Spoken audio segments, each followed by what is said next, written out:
Donald Trump told to drop illegal Jerusalem plan as Arab countries consider sanctions.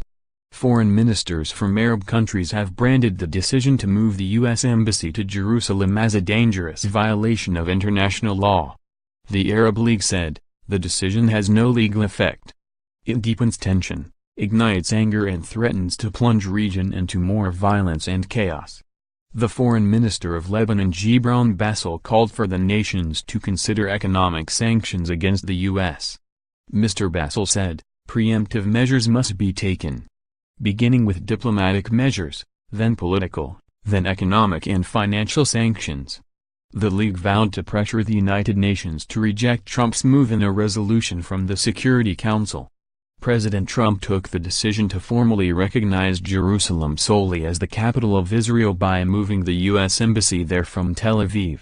The move was a reversal of the long-standing U.S. policy. Past administrations had called for the status of the city to be decided in negotiations between Israel and Palestine. Critics have claimed the move jeopardizes the U.S.'s role as an independent broker in negotiations. The U.S. president's decision was greeted by international condemnation as his fellow world leaders spoke out against the move.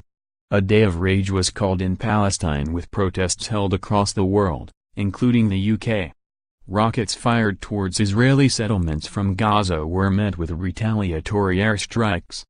Militants fired at least 3 rockets towards Israeli towns from Gaza during the protests which were held after U.S. President Donald Trump formally recognized Jerusalem as Israel's capital.